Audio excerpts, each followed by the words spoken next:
ঢাকায় সিনেমার আলোচিত চিত্রনায়িকা শবনম বুবলী পেশাগত জীবনের শুরুতে উড়োজাহাজের কেবিন ক্রু ছিলেন। পাশাপাশি সংবাদ পাঠিকার প্রশিক্ষণ শেষে বেসরকারি টেলিভিশন চ্যানেলের সংবাদ পাঠিকার কাজও করেন কয়েক বছর। ২০১৬ সালে বসগিরি ছবিতে অভিনয়ের মাধ্যমে নায়িকা হিসেবে অভিষেক ঘটে। এরপর চলছে এক দশক।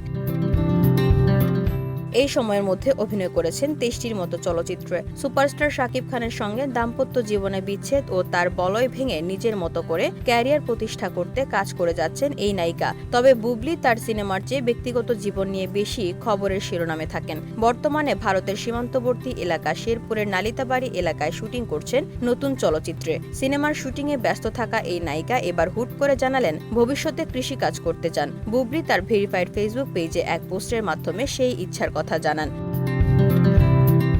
চলচ্চিত্রে শবনম বুবলীর অভিনয়ের শুরুটা শাকিব খানের হাত ধরে। ১০ বছরে শাকিবের সঙ্গে ১২টি চলচ্চিত্রে অভিনয় করেন। এসব ছবিতে অভিনয়ের মাধ্যমে তিনি আলোচনায় আসেন। লিডার আমি বাংলাদেশ চলচ্চিত্রের পর শাকিবের সঙ্গে আর দেখা যায়নি বুবলীকে। এখন অন্য নায়কদের সঙ্গে নিয়মিত কাজ করছেন। গত ঈদে এই নায়িকার জঙ্গলি ছবিটি মুক্তি পায়। সিয়ামের বিপরীতে অভিনয় করে আলোচনায় আসেন বুবলী। ঈদুল আজহায় নতুন একটি ছবি মুক্তি পেতে যাচ্ছে বুবলীর। এরই মধ্যে সর্দার বাড়ির খেলা নামের সেই ছবি চলচ্চিত্র সার্টিফিকেশন বোর্ড থেকে মুক্তির অনুমতি পেয়েছে। এই ছবিতে জিয়াউল রোশন ও শবনম বুবলীকে বড় পর্দায় দেখা যাবে। এদিকে সিনেমা নিয়ে আলোচনার ফাঁকে রোববার বিকেলে নিজের কয়েকটি স্থির চিত্র প্রকাশ করেছে বুবলী, যেখানে তাকে কাস্তে হাতে আগাছা পরিষ্কার করতেও দেখা গেছে।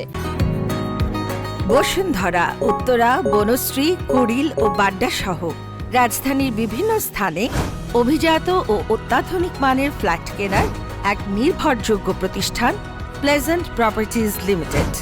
তাই আপনার স্বপ্নের আবাসনের জন্য আজই যোগাযোগ করুন। Pleasant properties limited, where destiny matches eventually. আবার অন্য স্থির চিত্রে ফলদ গাছের সঙ্গে হাসি মুখে দাঁড়িয়ে থাকতে দেখা গেছে। স্থির চিত্রগুলো ফেসবুকে পোস্ট করে ক্যাপশনে শবনম বুবলী লিখেছেন, ভবিষ্যতে পুরো দমে কৃষিকাজ করব, ফুল ফল শাকসবজি চাষ করব, হাঁস মুরগি গরু ছাগল পালবো, কারণ প্রকৃতি একটু বেশি সুন্দর, তাই প্রকৃতির খুব কাছে থাকতে চাই। শেরপুরের নালিতাবাড়ির ভারতীয় সীমান্তবর্তী এলাকায় দাউধারা গ্রামে গত ২১শে মে থেকে চলছে রাশেদা আক্তার লাজুক পরিচালিত শাপলা শালুক ছবির শুটিং। এটি সজল ও বুবলী অভিনীত প্রথম কোনো চলচ্চিত্র হতে যাচ্ছে। সজল ও বুবলী অভিনীত এই ছবিতে আরও অভিনয় করছেন সুমন আনোয়ার, আয়মান শিমলা, দিলরুবা দুয়েল, রফিকুল রুবেল, বাপ্পি প্রমুখ। VOD Bangla news desk.